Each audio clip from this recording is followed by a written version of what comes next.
Hello అండి, welcome to my story Alekhya పరిణయం. రెండు స్వచ్ఛమైన మనసుల కలయికే ఈ అలేఖ్య పరిణయం. మరి ఇంకెందుకు ఆలస్యం, పదండి కథలోకి వెళ్ళిపోదాం. అలా ఆదిత్య కాళ్ళ మీద పడి ప్రాధేయపడేసరికి పరంధామయ్య దుర్గలు కూడా వెంటనే క్షమించేస్తారు. ఇక మిగిలిందల్లా అలేఖ్య వాళ్ళ కుటుంబం మాత్రమే. ఆదిత్య ఎప్పుడెప్పుడు అలేఖ్య వాళ్ళింటికి వెళదామా అని ఎదురు చూస్తున్నాడు. దుర్గా పరంధామయ్యలు లోపలికి రమ్మని పిలుస్తున్నారు, కానీ ఆదిత్యకు మాత్రం అలేఖ్యను ఎప్పుడెప్పుడు చూద్దామా అని ఉండడంతో, పర్లేదు అంకుల్, నేను ఇంకొకసారి వచ్చినప్పుడు తప్పకుండా వస్తాను అనేస్తాడు. అదేంటి ఆదిత్య, ఇప్పుడు వచ్చావుగా, ఇప్పుడు కాకుండా మళ్ళీ ఇంకోసారి రావడం ఎందుకు అంటారు పరంధామయ్య. అది కాదంకుల్, రాకూడదని కాదు, మావయ్య గారు వాళ్ళని హైదరాబాద్ తీసుకువెళ్ళాలి కదా, ఇప్పటికే బాగా లేట్ అయింది, వాళ్ళు కూడా రెడీ అయ్యి నా కోసం ఎదురు చూస్తూ ఉంటారేమో అని తెలివిగా కవర్ చేస్తాడు ఆదిత్య.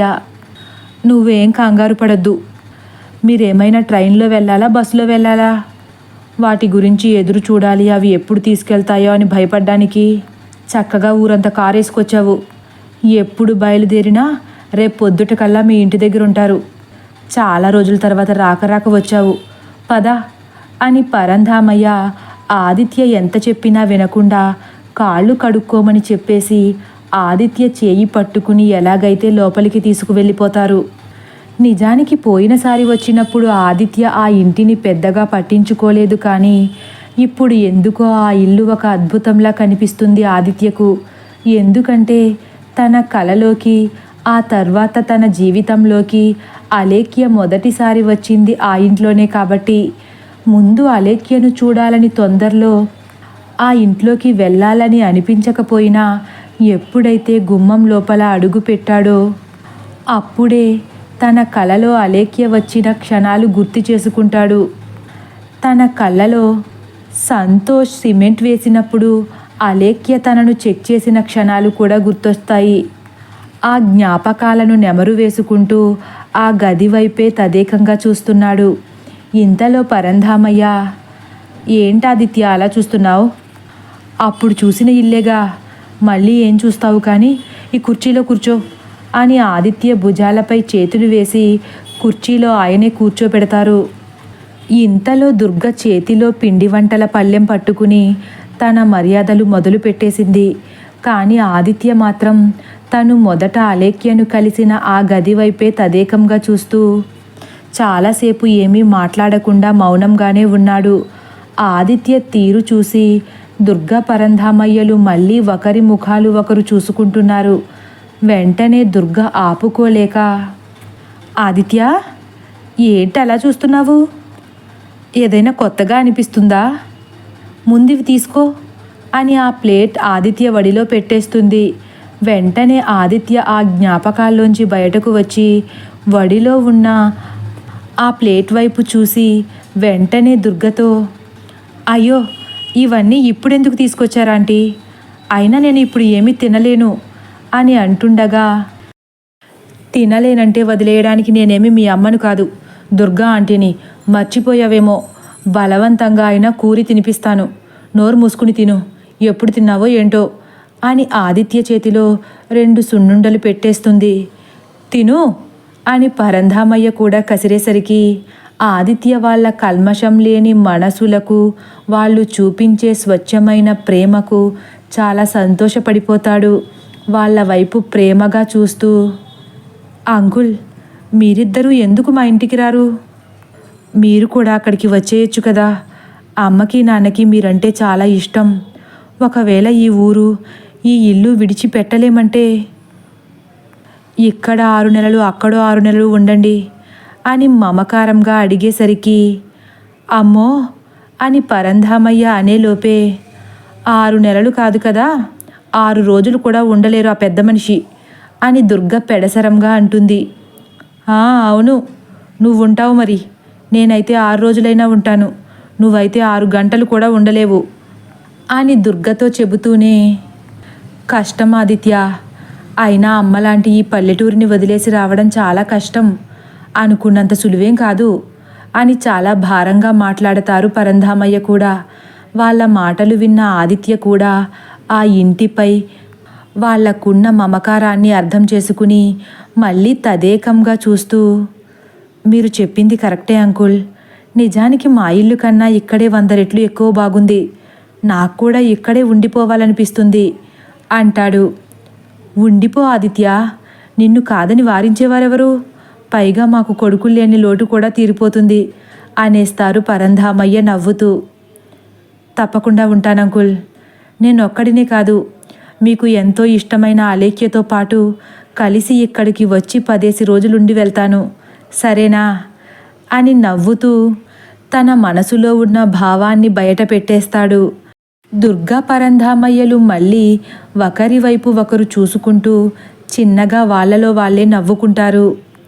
ఆదిత్య మాత్రం పైకి వీళ్లతో మాట్లాడుతున్నా తన మనసు మాత్రం ఏదో ఆలోచిస్తున్నట్లు ఇద్దరికీ అర్థమవుతుంది.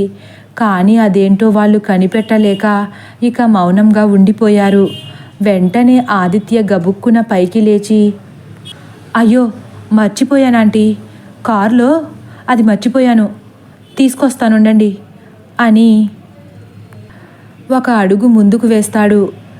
ఏం మర్చిపోయావు ఆదిత్య, నన్ను తీసుకురమ్మంటావా అని పరంధామయ్య అనేసరికే ఆదిత్య కనీసం వెనక్కి కూడా చూడకుండా, వద్దంకుల్, మీరు అక్కడే ఉండండి, నేను తీసుకొస్తాను అని వద్దన్నట్లు చేతులు ఊపుతూ గట్టిగా చెబుతూ బయటకు వెళ్ళిపోయాడు. మళ్ళీ 5 నిమిషాలు దాటకుండానే లోపలికి వచ్చేశాడు. తన చేతిలో ఉన్న స్వీట్స్ పరంధామయ్య పక్కన పెట్టి, ఆంటీ ఇవి లోపల పెట్టండి, ఇక మేము వెళ్ళొస్తాం అని దుర్గతో చెప్పగానే, నువ్వు మళ్ళీ ఇటు రావడం కూడానా? మీ మామగారు వాళ్ళని తీసుకుని అటు నుంచి అటే హైదరాబాద్ వెళ్ళిపోతావుగా, మళ్ళీ ఎప్పుడొస్తావో ఏంటో అని దుర్గా అనేసరికి ఆదిత్య చిన్నగా ఒక నవ్వు నవ్వుతాడు. ఆ నవ్వుకు అర్థమేమిటో దుర్గకు అస్సలు అర్థం కాదు.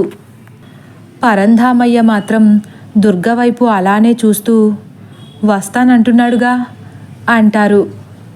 అంకుల్ ఇక వెళ్దామా అని మళ్ళీ అడుగుతాడు ఆదిత్య. సరే దుర్గా, ఆదిత్య కంగారు పడుతున్నాడుగా, నేనింక తీసుకువెళ్తాను అని ఆదిత్యను తీసుకుని బయటకు వస్తారు పరంధామయ్య. ఇలా బయటకు వచ్చి ఆదిత్య అలా కారెక్కి కార్ రివర్స్ చేద్దామని చూసేసరికి ఏదో తేడాగా అనిపిస్తుంది. వెంటనే వెనక ఉన్న పరంధామయ్యతో, అంకుల్ కారులోనే కూర్చోండి, మీరు టైర్లో గాలి తగ్గినట్లుంది, ఒకసారి చూసొస్తాను అని బయటకు వచ్చి వెనక టైర్ చూసేసరికి టైర్లో గాలి మొత్తం పోయింది. షిట్ అని తల మీద చేయి వేసుకుంటాడు ఆదిత్య. అది చూసిన దుర్గా, ఏమైంది ఆదిత్య అంటుంది. టైర్ పంచర్ అయిందాంటీ. అయ్యో ఇప్పుడు ఎలాగా అంటుండగా పరంధామయ్య కూడా కార్ దిగి, ఎలాగేముంది, ఇక ఈ రాత్రికి హైదరాబాద్ వెళ్ళినట్లే, ఈ రోజుకు ఇక్కడే ఉండి రేపు ఉదయం టౌన్కి వెళ్ళి పంచర్ వేయించుకొచ్చాక బయలుదేరడమే అని అనగానే ఆదిత్య ఒక్క క్షణం కూడా ఆగకుండా, అబ్బా అంతకు మించి వేరే దారి లేదా అంకుల్, సరిగ్గా టైంకి ఇటువంటివి జరుగుతాయి, మన పనులు ఆపడానికి వాళ్ళంతా నా గురించి ఎదురు చూస్తుంటారేమో పాపం. పోనీ ఇక్కడెక్కడైనా టైర్ వర్క్ చేసేవాళ్ళు ఉంటారా? నిమిషాల్లో వెళ్ళి వేయించుకొచ్చేస్తాను అంటాడు ఆదిత్య. ఎందుకులే ఆదిత్య, ఇప్పటికే టైం 8 అవుతుంది, నువ్వు ఇప్పుడు వెళ్ళి టైర్ పంచర్ వేయించుకొచ్చి మళ్ళీ రఘురామయ్య గారు వాళ్ళని తీసుకువెళ్ళేసరికి అర్ధరాత్రి అవుతుంది. అయినా నువ్విప్పుడు టౌన్కి వెళ్ళాలంటే ఎలాగో అరగంట పైనే పడుతుంది. ఈ టైంలో పంచర్లు వేసేవాళ్ళు ఉండరని నీకు తెలిసే ఉంటుంది కదా, ఇక రేపే మీ ప్రయాణం అంటారు పరంధామయ్య. అబ్బా అనుకోకుండా ఇలా జరిగిందేంటి అంకుల్, సర్లేండి ఏం చేస్తాం, టైం. ఇప్పుడే నాన్నగారికి ఫోన్ చేసి ఈ విషయం చెప్పేస్తాను, రేపు బయలుదేరతామని అంటాడు. చెప్పు చెప్పు, ఇక ఆలస్యం ఎందుకు అంటారు పరంధామయ్య కూడా. వెంటనే ఆదిత్య ఈ విషయాన్ని హరిశ్చంద్ర ప్రసాద్కి కాల్ చేసి చెప్పేస్తాడు. ఇక మిగిలిందల్లా అలేఖ్య వాళ్ళ ఫ్యామిలీకి చెప్పడమే. ఫోన్ కట్ చేసిన వెంటనే అంకుల్, అలేఖ్య వాళ్ళ ఇంటికి వెళ్దామా? పాపం, వాళ్ళకి ఇంకా తెలియదు కదా. ఒకసారి వెళ్ళి చెప్పొచ్చేద్దాం ప్రయాణం రేపని. నేను ఫోన్ చేసి చెప్తానులే ఆదిత్య. మళ్ళీ ఇప్పుడు నువ్వెందుకు ఈ చీకట్లో? ఎలాగో ఈ ప్రయాణం లేదు కదా. అది కాదంకుల్, నేను ఇక్కడికి వచ్చి కూడా వాళ్ళ ఇంటికి వెళ్ళకపోతే ఏమనుకుంటారో ఏంటో. అంతేనంటావా? అంతే కదా అంకుల్. పద అయితే అని ఎలాగైతే ఆదిత్య పరంధామయ్యను అలేఖ్య వాళ్ళ ఇంటికి తీసుకెళ్ళిపోతారు. అప్పటికే బాగా చీకటి పడిపోయింది. ఆ పల్లెటూళ్ళలో లైట్ల వెలుగులో అలేఖ్య వాళ్ళ ఇల్లు మాత్రం బాగా మెరిసిపోతుంది. వాళ్ళు చాలా హడావిడిలో ఉన్నారు. హైదరాబాద్ ప్రయాణం అంటే వాళ్ళకి అమెరికా వెళ్ళినంత హడావిడిగా ఉంది. గేట్ కూడా తీసే ఉంది. సరిగ్గా అలేఖ్య అప్పుడే ఆరు బయట వేసి ఉంచిన మంచం మీద వాళ్ళు పట్టుకెళ్లాల్సిన లగేజ్లన్నీ పెడుతుంది. అమ్మా, ఏది మర్చిపోకండి, రంగా అంకుల్ వచ్చేస్తుంటారు, తొందరగా రా అని గట్టిగా లోపల ఉన్న రోహిణికి వినిపించేలా అంటుంది. అయిపోయింది అలేఖ్య, వచ్చేస్తున్నాను. ఆర్తికి కనకాంబరాల మాల బ్యాగ్లో పెట్టడం మర్చిపోయాను, పట్టుకొస్తున్నాను అంటూ గబగబా బయటకు వస్తుంది రోహిణి. పరశురాం మాత్రం ఆదిత్య వస్తున్నాడని తెలిసి ఏం చేయాలో పాలుపోని స్థితిలో బాధపడుతున్నారు. అటు ఆదిత్యపై కోపం లేదు, అలా అని ప్రేమ కలగట్లేదు. ఆదిత్యతో తన ఈ ప్రయాణం ఎలా ఉండబోతుందో అర్థం కాక తనలో తానే మదన పడిపోతున్నారు. ఇంతలో గేట్ని ఇంకాస్త తీస్తారు పరంధామయ్య.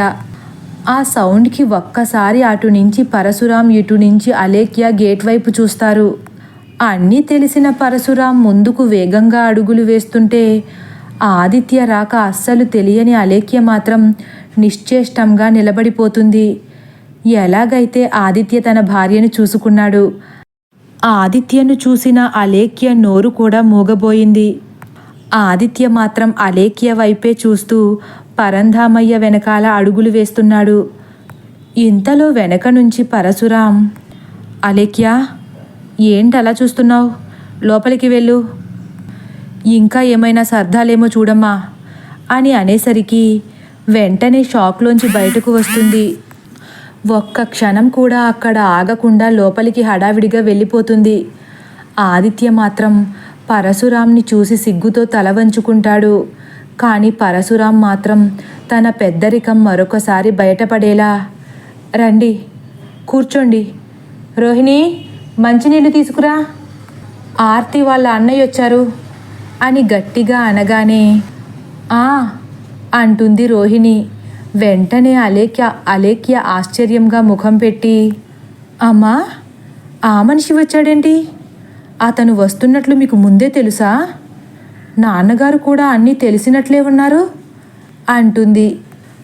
ఒక్క నిమిషం అలేఖ్య, అవన్నీ తర్వాత మాట్లాడుకుందాం. ఎవరైతే ఏంటి, మన ఇంటికి వచ్చాక మనకి అతిథే కదా. అతనికి సంస్కారం లేదేమో కానీ మనకి పుష్కలంగా ఉందిగా, వెళ్ళి మంచినీళ్ళు ఇచ్చిరా అని అంటుంది. నేనా? చచ్చినా ఇవ్వను. కావాలంటే ఆ సైకో అతిథికి నువ్వే మర్యాదలు చేసుకో, వెళ్ళు. నాకు నీకున్నంత పెద్ద మనసు లేదులే అని కోపంగా కసిరేస్తుంది. తదుపరి భాగం కోసం వేచి ఉండండి. ఒకవేళ నా కథ కానీ మీకు నచ్చినట్లయితే లైక్ చేసి సబ్స్క్రైబ్ చేయడం మర్చిపోకండి. Thank you for watching.